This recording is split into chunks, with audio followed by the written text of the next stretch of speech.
set? We are good. Good, Wally. Good evening, board members and residents. I'd like to call to order the regular board meeting for Monday, November 10th, 2014. Will everyone please rise for the Pledge of Allegiance? I pledge allegiance to the flag of the United States of America and to the republic for which it stands, one nation, under God, indivisible, with liberty and justice for all.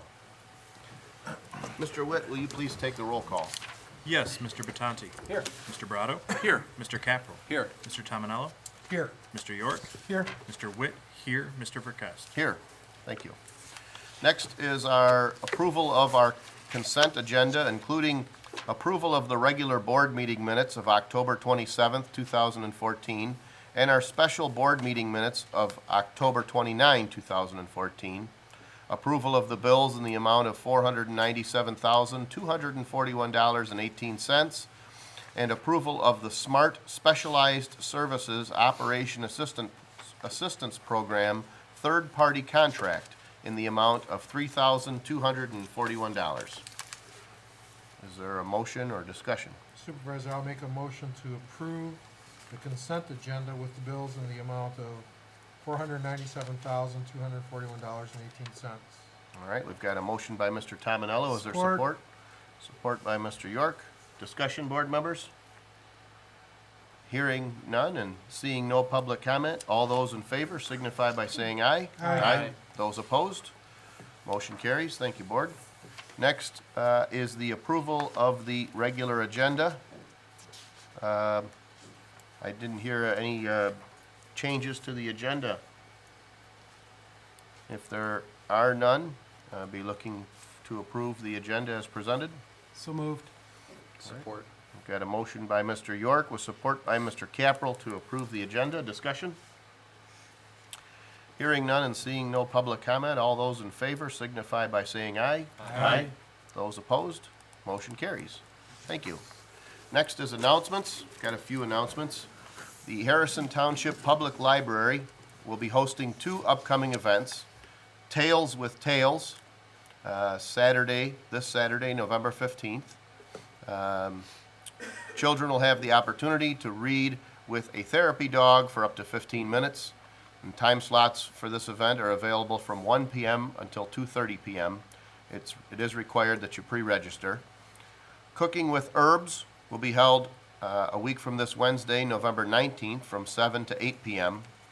Please join the library for this informative and entertaining program. Refreshments will be provided. Registration, again, is required. In order to register for these events, you can call the library 586-329-1261 or stop in the library and you can sign up. And for all library events, children need to be accompanied by an adult. Our current waste hauling contract with Tringali Sanitation is set to expire on May 1st, 2015. The Board of Trustees is preparing to solicit bids for the next contract, and we are looking for input from our residents. We're looking for things such as what additional services the residents might like, what concerns or complaints residents have, and what could our waste hauler do better. There is a slide on the township website and an email address, trash@harrison-township.org. We invite all residents that have some suggestions to let us know. You can also tweet your thoughts using hashtag #HTTrashTalk and also use the Facebook page as well. I'd like to thank all of the volunteers, the veterans, and the residents who attended this Saturday's Veterans Memorial Program. If there are residents who are veterans or former residents or deceased residents, family would like to add the name, please contact the supervisor's office, 586-466-1445. There's a simple application information that we need to gather, but we welcome the opportunity to honor all of the township's veterans. Because of Veterans Day, the township offices are closed tomorrow. For information on any township events, you can call the supervisor's office or you can visit the website harrison-township.org. Also, I know we've got a tree lighting coming up. Maybe mention something about that. Yes, Parks and Recreation is having their annual tree lighting. That is December 2nd, which is a Tuesday night at 7 o'clock. It will be here at Rosso Hall. Santa Claus should be here, and the Lance Cruise Choir and Lance Cruise Band will make a special performance as well. So please come out, absolutely free. Love to have everybody out to the event. Thanks. All right. Any other announcements? Anything on the election or? I was gonna speak at the end, but Okay. I No, just, that's no, fine. I Okay. mean, you got me now, I'm on a roll. Just want to thank everyone that came out and voted. We had just under 45% of township residents come out. We had a lot of people who voted absentee, a lot more than the last governor's election, about 600 additional voters. That's always available for people. It's a really easy way to vote.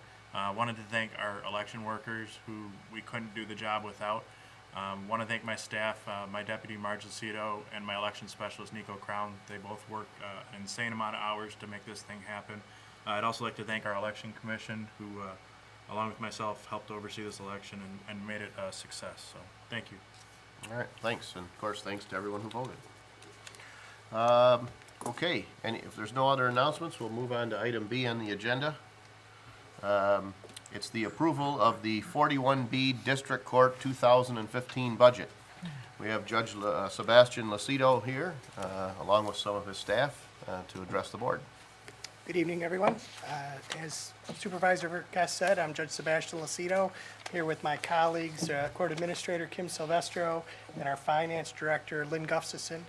We're here to present our 2015 budget to the board for approval. We've submitted it in advance, so hopefully everybody's had a chance to review it. It did go before the Management Council for our court, and that was approved unanimously by them. Proud of our budget. It's very similar to last year. Not only have we stayed within our budget, but we've actually returned since 2009 over $1.6 million to our three communities, Clinton Township, Harrison Township, and Mount Clemens.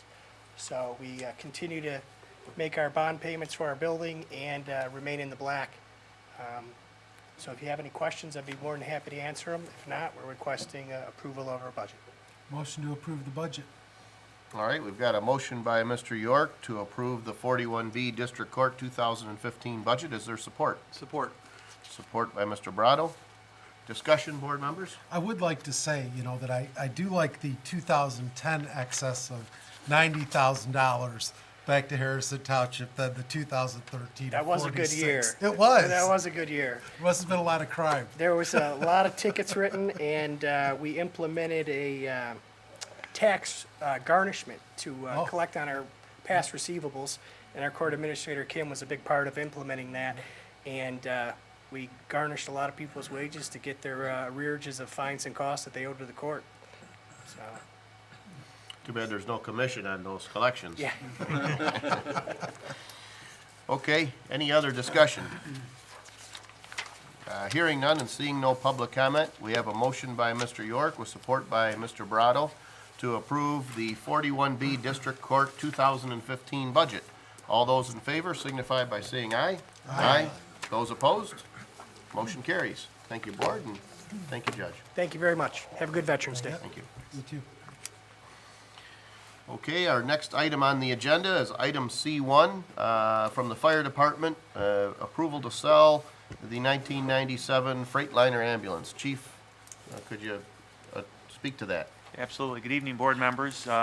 This item, with the purchase of our new ambulance last year, left us with an extra ambulance. This vehicle, the 1997 Freightliner, we've since removed it from service, and so it's not being used currently. And we had originally thought that there may be some use within the township for it. That proved not to be the case. It didn't work out. So at this point, I'm asking for permission to list the vehicle for sale, and I'm also asking for the board to consider with the motion giving the 3 full-time officials the ability to approve a purchase if when we find a buyer so that would enable us to act a little quicker at giving them a definitive yes or no for the sale of the vehicle. And then just for the purposes of the residents and the board, you have some ideas of how you might advertise or solicit a buyer? Yeah, absolutely. There's some resources that we have just within the fire service of networking through trade journals and such that we could advertise to other fire departments, and there may be a market for it with a more rural, smaller department that could use a vehicle like this. There's also opportunity to advertise outside of the fire service. There's some contractors and workers that use that type of a vehicle, take advantage of the compartmentation and such. And if another option would be if we're not getting any bites, there are brokers that would take the vehicle and list it for us as well if we needed to go that route, if we weren't getting any other bites on it. And so I think the point I want to make sure that is if the board does approve this, ultimately we'll see a process where you might go through a process of soliciting bids. Say, look, come back to the 3 full-timers to say I've advertised in this journal and in this paper, and I've had some offers in this range, and I think this is probably what it's worth. It isn't something as simple as just coming tomorrow saying I got a buyer, I want to sell it. No, you're correct. We're gonna put it out there. Hopefully, we're gonna get interest from more than one person, but we'll definitely have it marketed in a number of different areas and see what we can generate for interest. So the thought process with the 3 full-time officials, we're gonna put it out, and then, our last board meeting is December 15th. What if we get a buyer during that December 15th to the January 15th, time period? But I still think that even if we do get a buyer and we do sell it, I think we should, bring it back and let the board know what we sold it for and. Yeah. Seems like I remember earlier when you tried to do some research, when we considered transferring it internally, our range was $10,000 to $20,000. So it has some value as an asset. That's what we're looking at. That Yeah. range would be something we'd hope to get for it. So, all right, any discussion, board, or questions, or a motion? I make a motion to authorize the selling of the fire department's 1997 Freightliner ambulance and allow the 3 full-time officials to approve any purchase offer they deem appropriate and bring back the results of the sale to the board. Okay. Support. All right, we've got a motion by Mr. Tominello, a support by Mr. York. Discussion, board? Hearing none and seeing no public comment, all those in favor signify by saying aye. Aye. Those opposed? Motion carries. Thank you. All right, thank you. All right, next on the agenda, also from the fire chief, is a purchase of a cutter. Chief, could you speak to that, please? Absolutely. The piece of equipment that we're requesting to purchase is part of our Hearst tool. The Hearst tools are commonly referred to as the jaws of life. They're used for vehicle extrication, for cutting cars apart. I think most people when they think of the jaws of life, they think of that gigantic spreader that opens up. This tool specifically is a cutter, still hydraulic powered, same way. It's just it's like a very heavy duty giant pair of scissors basically, and it's primarily used for when people are trapped in a vehicle and you need to remove the roof of the vehicle. It allows you to cut the posts and either flap or completely remove the roof to gain access to a patient that's trapped. So our Hearst unit that we have for our vehicles, it's as an entire set is really starting to sunset in terms of its lifespan. And in last year, the fire department submitted a Fire Act grant, hoping to get grant money to purchase a completely new outfit of Hearst equipment for the entire department. The grant was written, it was for over $70,000 for that. Unfortunately, we just learned that we did not get that grant. So with that, the tool that we really noticed the greatest deficiency with is the cutter. And that's the result of the technology in vehicles changing in the last 20 years. The tool we have is, notes in the motion, is the 77 design. We purchased it. Chief Steelgrave, I believe, purchased this equipment back probably late 90s. But it's very dated, and since then there's been a lot of changes in car technology and the use of higher strength metals, greater rollover protection. So with the cutters, we really noticed the deficiency and in their inability to cut the posts to flap or remove roofs of vehicles. And in a recent case, what happened to this tool specifically is on an actual call where we were trying to extricate a patient, the blade on the cutter, which is quite a heavy-duty piece of equipment, literally snapped in half while we were trying to cut through a post. You know, we've had experiences where they've bogged down and just haven't been able to get through. This time it actually cracked the blade completely in half. So that was the damage to the tool. With that, so for replacement options, a couple things to note is that the equipment isn't interchangeable with other brands. So we're a completely Hearst tool fire department. So we couldn't go out and just replace the cutter with you know, a low bid that might be a different brand. It's Hearst specific in order to be compatible with the equipment that we're currently using. And with that, Apollo Fire Equipment is the authorized Hearst dealer for this area. So with that information, we contacted Apollo Fire Equipment and asked what our options would be regarding this tool and the damage that was done. And that information's in the packet that I gave you. The options that they came back with were to repair the existing tool was going to be $1,100. And they basically said that it's failed once. You could put a new blade on it, but it's still not going to give it the new blade isn't going to give it any increased cutting power than it already has. It's already deficient. A new blade isn't going to make it any more efficient, and would likely have the exact same thing happen to it. And they strongly recommended that we didn't put money into repairing this unit, as it's really exceeded its expected lifespan. So with that, a couple other options they gave us would be to replace with the tool that I have included here in the quote, what we've recommended, the JL 500 cutter, which is really what we have, only the latest and greatest version of it that's much stronger in the angle of the blade and the cutting power. So they gave us two options. One would be to purchase a new unit at $6,200. The other would be to purchase a demo unit at $5,200. And then in addition, he also quoted if we wanted to replace the tool with a battery-operated hydraulic unit, which a lot of departments are going to the battery-operated tools so they don't have to have the hydraulic cables and such. That replacement cost for that unit would be $11,000 for the battery-operated. It's called the hydraulic system for the cutter.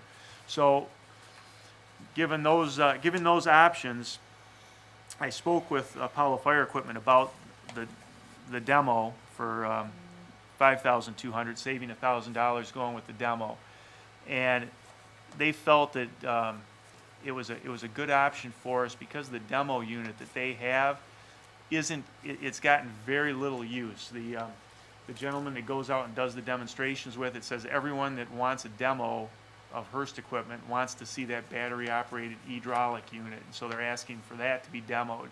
So he said the demo that he would have for us is it's really like new. It's had minimal use, and he said it would, in his opinion, it was worth the $1,000 less and take that demo for as little use as it has on it. So with that, that would be my recommendation for the board for replacing this would be the demo JL 500 cutter for $5,200. Make a motion to approve the purchase of the Hearst JL 500 cutter streamline demo unit from Apollo Fire Equipment Company for $5,200, with the money to come from the fire department budget line item 206 00.000.972.002. Support. All right, we've got a motion by Mr. Witt with support by Mr. Batanti to purchase the demo unit. Any questions or discussion, board members? Chief, is there any value in the old 1977 design unit? I don't believe so. It's really an outdated technology that to put it back in service, it really won't, it won't serve any purpose for us. I'll talk to Apollo and see if they would be interested in buying it back, or if they think if it has any potential resale value, I'll Yeah, come I back mean, to the you're board. for parts of somebody who may have one, I guess that's the only thing, just, if you look into it. Absolutely, that would be a and good if there is a resale value to it, we'd bring it back Yeah. to the board for permission to Okay. sell it, absolutely. I know in the staff meeting, we talked about that, and I said, well, shoot, for $1,100, maybe it's worth repairing to have a second unit. But when you consider that with the increased rollover requirements and hardened materials and A-pillars, you know, I would hope you wouldn't have it on the rig if I rolled over, you know, Right, so right, it might be, you know, but like you say, it could be for someone who says, hey, you know, parts for repairs or something else, Get so. into those older models, parts get hard to find, so. Yeah, We may be a volunteer fire department somewhere in the state that doesn't have equipment, Right. you know? yeah. Maybe someone can put it to use. I guess something is better than nothing, Yeah, right? I'll certainly see if there's Yeah. anyone that would be interested in that. All right, any other discussion? I might add, I guess, that it's still in need of repair, correct? Correct. I was gonna say, you know, if we could donate it Yeah. as well. Yeah, but I mean, if instead the guy says, hey, I'll give you $500 because the parts on it are Right. worth something, take it. Yeah. If not, if he says, hey, I can use it, but it's not worth anything, you know, might as well donate it to someone who can use it. I think that's fair. All right, any other discussion? Hearing none and seeing no public comment, we have a motion by Mr. Witt with support by Mr. Batanti to purchase a Hearst JL 500 Cutter Streamline Demo Unit from Apollo Fire Equipment Company for $5,200. All those in favor signify by saying aye. Aye. Those opposed, motion carries. Thank you, Board. Thank you very much. All right, next on our agenda is item C3, approval of the promotions of Lieutenant Jason Groth to the rank of Battalion Chief, Sergeant Andrew Russell to the rank of Lieutenant, and firefighter Stephen Hart to the rank of Sergeant to fill the vacancy created by Battalion Chief C. Hayes retirement. Chief?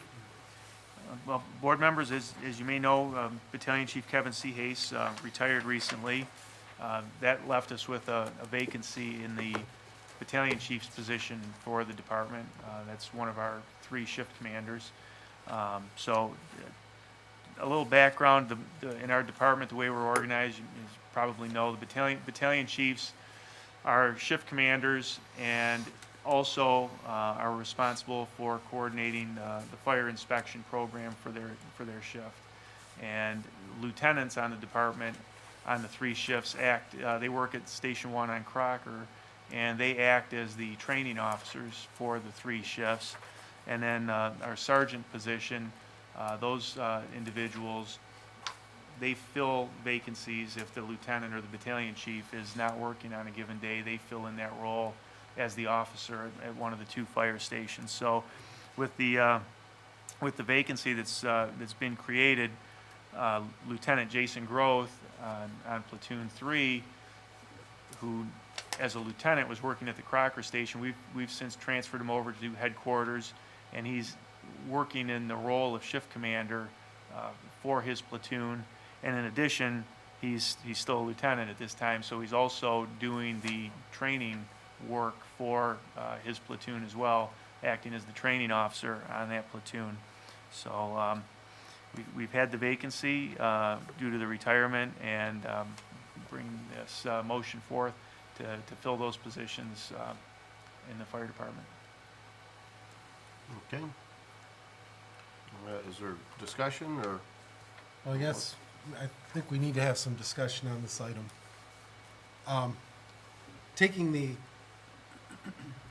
Filling these and setting them to the side for a moment. We right now are in 312 arbitration with the fire department, as we all know. And unfortunately, we have not received the decision back from the arbitrator yet. And I don't know how much I can say about this. One of our proposals is to change the structure of the department.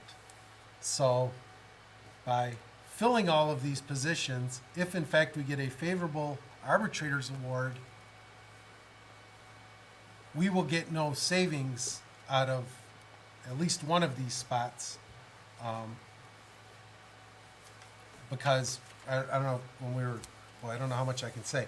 When we were discussing this, if you remember, once somebody's in those positions, if we got rid of, say, 3 sergeant positions, and I'm just hypothetically, not saying that's our position, but just say it was 3 sergeant positions, and we promote people to that position, and the arbitrator comes back and says, yes, township, you are right, we're gonna get rid of those 3 sergeant positions, we can't bump them back down to firemen.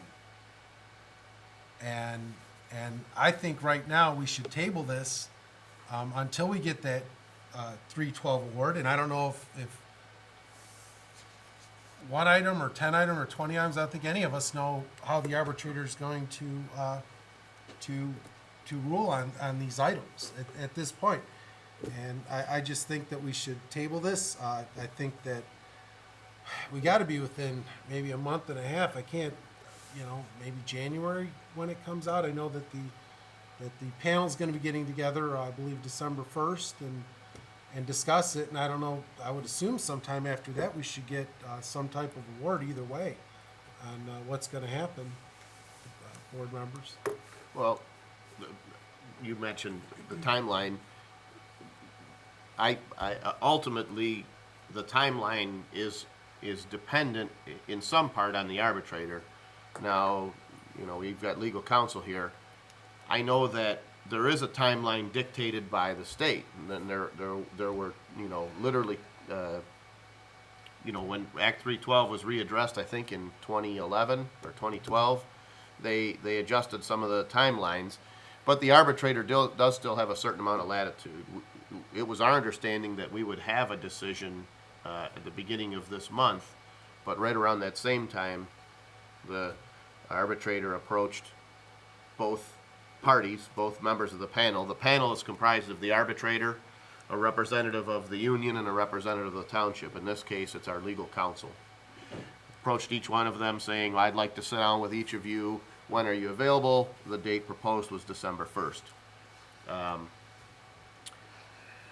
But there is a timeline that's assigned by the state. I don't think it can be much after that meeting and would still be in conformance with Act 312. So I don't see it going into January, I guess was your point. Yeah, and I'm not saying I'm against any of these guys or that they're not, I'm not saying that at all. I'm just saying I think the responsible thing would be to wait to see on a couple of those points if they go our way. Because we are looking for some savings out of some of this. Okay, any other discussion? Or a Well, motion? I guess I would ask you, along those lines, if we defer that decision based on the outcome of that arbitrator's findings, and find that we're not in that situation, and this matter was brought up before us today, I mean, it's a matter of money, right? Would it be appropriate to say that if we defer and find out that that's not the decision, that we make whatever financial remuneration backdated to the state, or the date was approved? Something. Retroactive pay is not, usually not legal, Okay. so. Yes, Well, I sir. don't know, I thought that was changed in this most recent. Was it? I don't know I thought PA 54 prevented it, and I thought the changes to PA 54 might allow for that. I guess, I hear Mr. York's point, makes sense, but I would also think that maybe a compromise could be just to approach it that way. Well, that would be, you'd have to sit down with the union and make that compromise, because I asked that question, as a matter of fact, today to the chief, and, like doing a temporary assignment, and the chief said there was nothing in the contract that allowed us to do that. For example, promote people for 30 days, temporary, see what the arbitrator's award is, then, make it permanent or not. I mean, I did bring that up with the chief, and their contract doesn't allow for that. We'd have to sit down with the union and do an agreement. I guess you weren't here, so I'll just, we have done that in the past with, was it the AFSMI and water sewer? We did it with the water sewer. We had a agreement to promote somebody on a temporary basis without actually promoting them. Enacting rank pay. So, Yeah. so we'll say if there's a vacancy in a management position and someone says, well, I'll fill that position on a temporary basis, all right, well, we'll pay a premium. Other contracts allow for that. Your point is that for your conversation with the chief says there's no language that allows that. That wouldn't prevent Right. us from doing that. I mean, obviously, like Mr. York says, any compensation issues have to be addressed mutually Right. with the union and the township. I think, so two things at play here. One issue is, what Mr. York is saying is it reasonable to make these promotions before such time as we know that it's in concert with all of the, issues that the arbitrator is gonna decide? And second thing I'm hearing is, if we don't do it, it sounds like the intent for not taking action is not to cause any financial loss to any of the individuals that are potentially looking at advancement. Well, I would just say as a matter of fairness, to consider that option. I understand what Mr. York's saying, and I tend to agree with you, but I'd like to leave an option in there that would make these individuals whole should that event not occur in that manner. Well, the fire union certainly can come and talk. I mean, we've done that before. It's not to say that we won't do it again on a temporary basis. So it wouldn't be something that we would include as part of tonight's decision.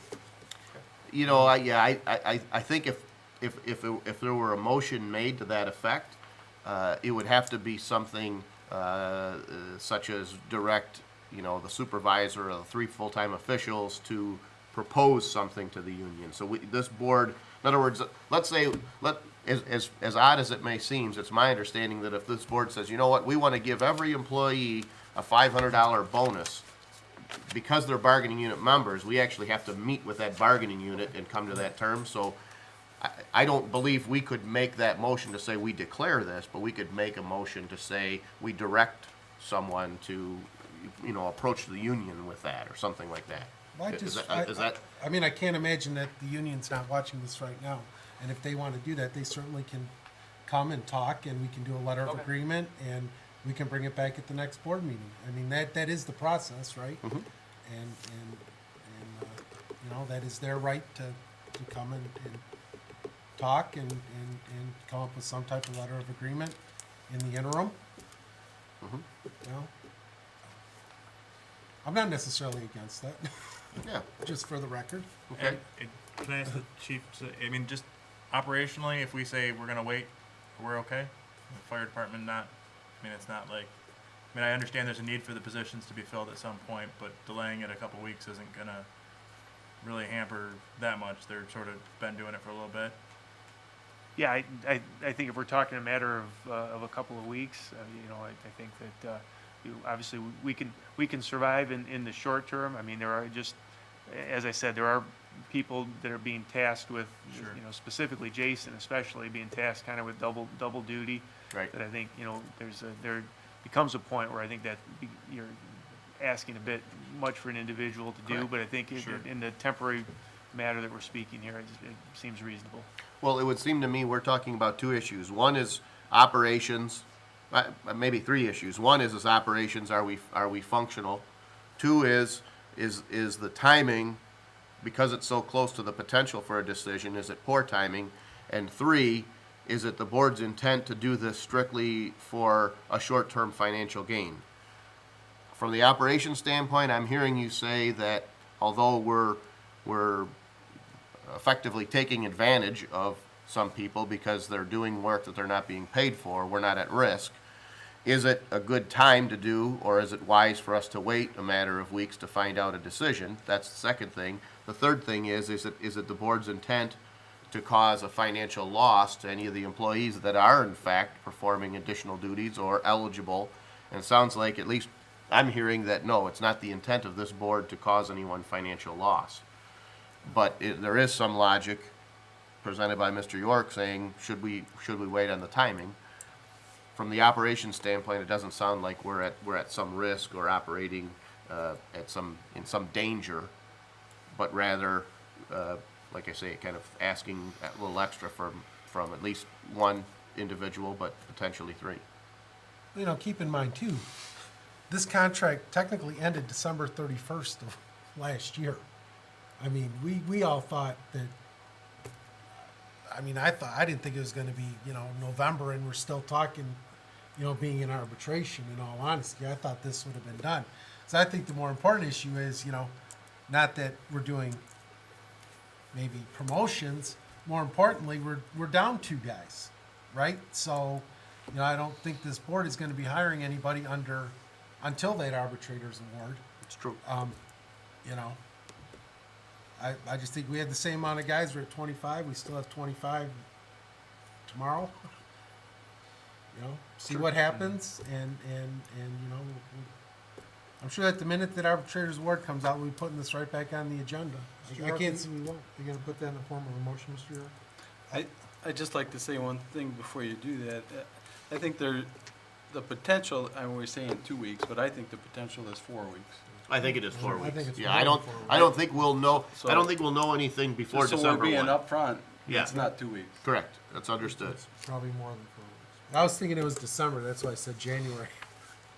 No, so so our meeting in December, I don't know offhand the date, but it's December 1, I think, or board meeting. the board meeting, yeah.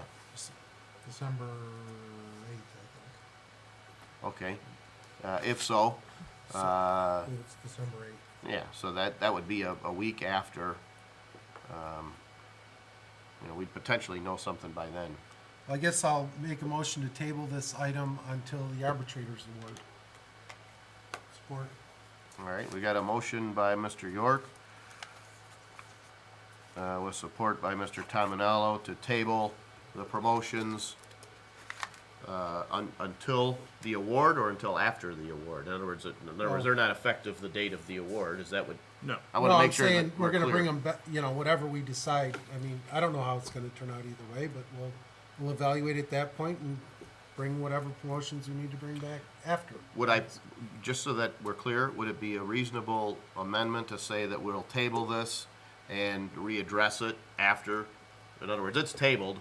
I'll change my motion to, table the promotions and readdress this item after the arbitrator award. All right. So, I'll support that, but I do have a question. What if, again, I don't think it's gonna be done in 4 weeks. Well, Well, that's why I left it open-ended. legally, Well, by but- state but- law, they were supposed to be done already. So the arbitrator has a certain amount of, He has extension, and he used it. right. But we do know, Well, here's my concern. I'm concerned we go 4 weeks and we go 6 weeks, then we're in the next year. And No. again, I don't think that's fair to the fire department either. Let's table it to the So- December so meeting. That's so sort of we're- what I was saying. Let's go to a specific date. but we know, well, let's talk about that. We do know that the arbitration panel, so what happens at arbitration, you have the arbitrator, and then the township appointed Mr. Dubay to the arbitration panel, and then the fire department, Appointed their legal oh, counsel. what's her name? Allison, their legal counsel to the arbitration panel, and then they're sitting down December 1st, and they're going through the issues, and on issues where all 3 of them, you know, it's like, So- you know, So, and I get it. So why and then the why- word will come out, so. So what I'd like to do is go on, so if we have not we do not have a decision on the 8th, December 8th, I would like to readdress this issue as it sits before us tonight. Mhm. Because I think we need to take some action. If, by that time, we should have a really good idea where we're at. And Well, if not, we should take action. Right. In other words, if we do it time specific, and we say we table it till the 8th, that we're tabling it for a period specific, 28 days, we won't hear something before the 1st at this point. I mean, that's what our council has told us. But we may know something by the 8th. But if not, at least we know that it would be on the agenda and we discuss it again on December 8th. So I don't know if you would That's amend fine. your Fine. motion, Comfortable I'll with it? amend my support. And also, I would assume that we'll have an opportunity to talk to Mr. Dubay to see what happened on December 1st. Yeah, we're gonna have Right, some, I mean, we'll have some absolutely. communication, so we'll know pretty much where we stand on this promotion issue sometime after the 1st, I would assume. So Right. what I have at least noted is a motion by Mr. York with support by Mr. Tominello to table this matter to December 8th 2014 meeting. Is that fair? That's fine. Yep. And if good with that, okay. Because that's fine. in other words, it's tabled till then. It'll be That's fine. addressed then. It'll be on That's the fine. agenda. All right? Any further discussion, board? Seeing no public comment, we have a motion by Mr. York with support by Mr. Tominello to table these promotions to the December 8, 2014 meeting. All those in favor signify by saying aye. Aye. Those opposed, motion carries. Thank you. Thank you. Next, item D1, appointments. Board members, we have 3 appointments for the Board of Review. Mr. Hubert Fortin, Ms. Dina Moonen, and Ms. Marcia DiVirgilio. They've made applications for reappointment to the Board of Review. Their current appointments will expire December 31st, 2014. The reappointments are for a 2-year term commencing January 1st, 2015, and expiring December 31st, 2016. Carol Ryan, our assessor, has expressed an interest in retaining the current board. So I'll be looking for a motion or discussion. I'll make a motion to appoint Mr. Hubert Fortin, Ms. Dean Moonen, and Ms. Marcia DiVirgilio to the Board of Review for a 2-year term to expire December 31st, 2016. All right. Got a motion by Mr. Brado with support by Mr. Caprell. Discussion, board? Hearing none and seeing no public comment, all those in favor signify by saying aye. Aye. Aye. Those opposed? Motion carries. Thank you. Next, we've got a couple of ordinance issues. Mr. Witt? Yes, the first ordinance that we have before us is for it allows the court, 41B, who we had here earlier, to, gives them the authority to collect costs for prosecution and court cost.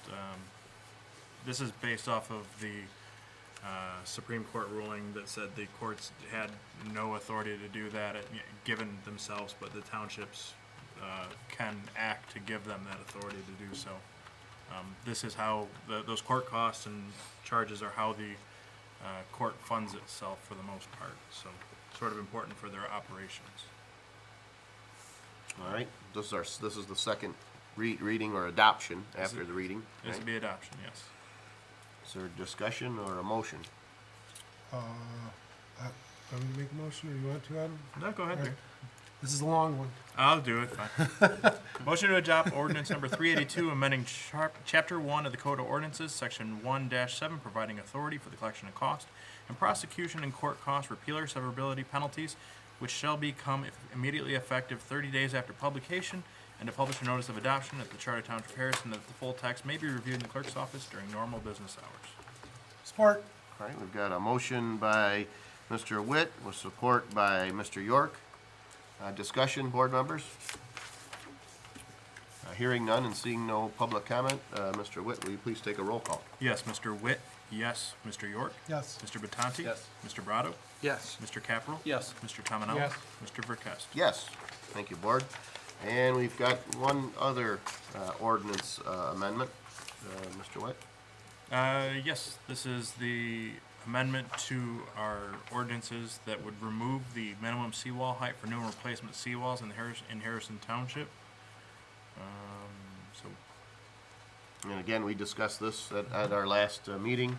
Yep. It was read for the first time at our last meeting, and this would be our opportunity to actually adopt the ordinance.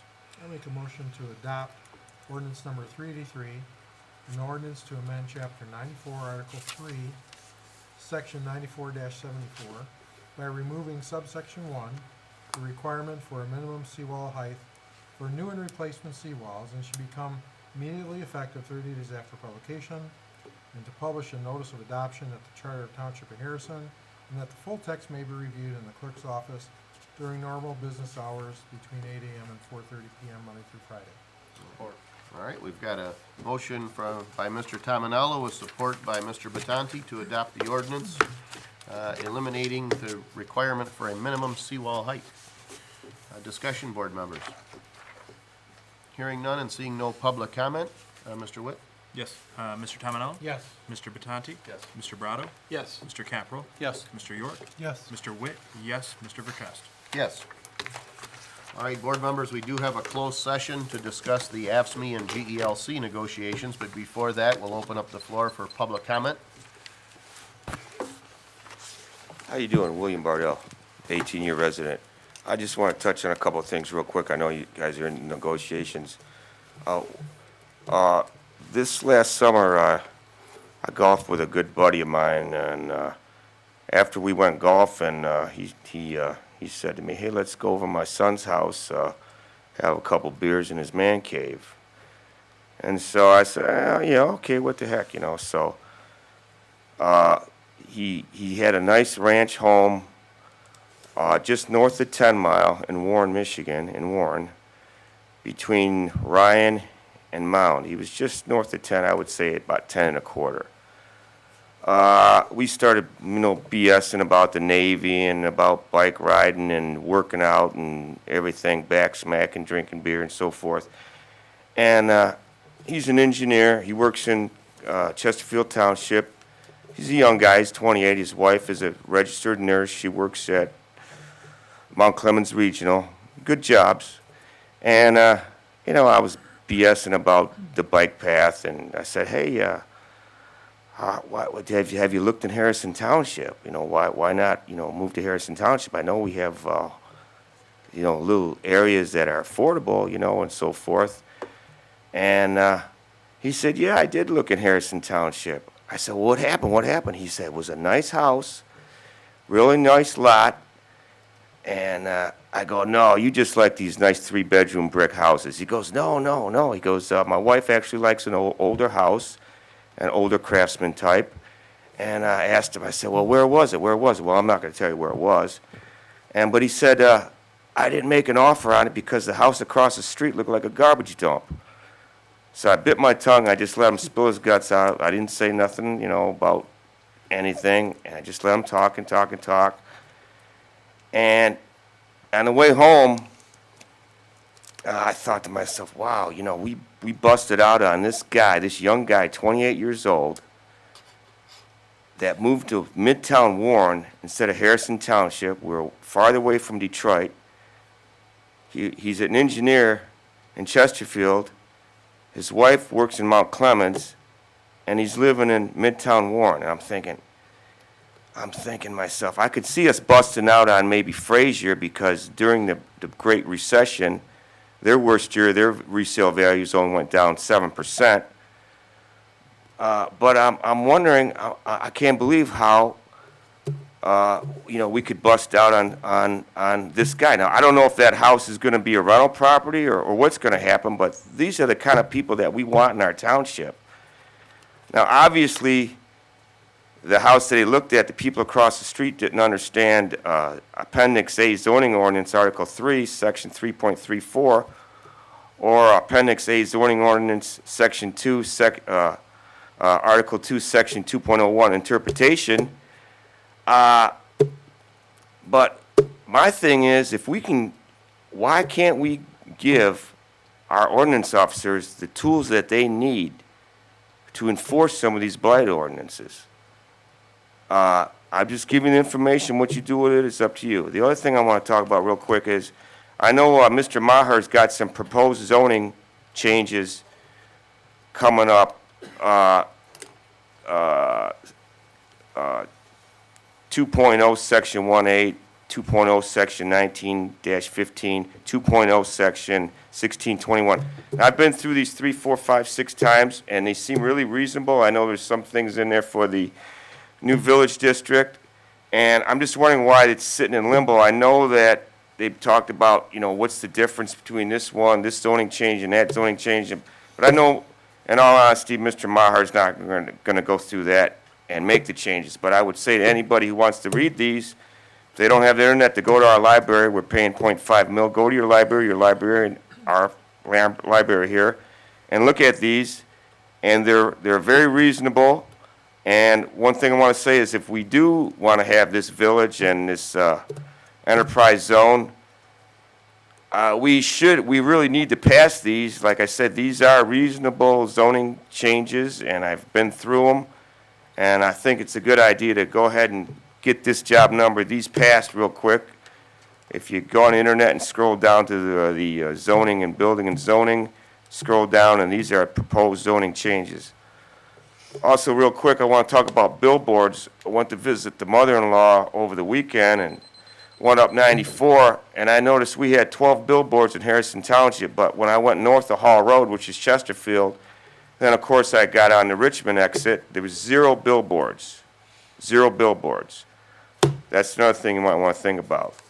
Billboards to me are blight, but continue on, keep the good work, and I want to, God bless all the veterans and their families. Thank you and your service. Thank you. Thank you. Seeing no other public comment, we'll close the floor for public comment and move back to board comment. Board members? I just maybe echo what the speaker said is thank you to all our veterans. Tomorrow is Veterans Day. We had a great event here. My grandfather, my father, my great-grandfather all served, and just thanks to everyone else who took up that call. So thank you. Any other comments? All right, hearing none, we'll be looking for a motion to enter into closed session to discuss AFSCME and GELC negotiations at 7:56. So moved. We have a motion by Mr. Capral. Is there support? Support. Well, support by Mr. Tominello. Discussion? Hearing none and seeing no public comment, Mr. Witt, will you take a roll call? Yes, Mr. Capral, Yes. Mr. Tominello, Yes. Mr. Batanti, Yes. Mr. Brado, Yes. Mr. York, Yes. Mr. Witt, yes, Mr. Verkest. Yes. Thank you, Board. Take a little recess.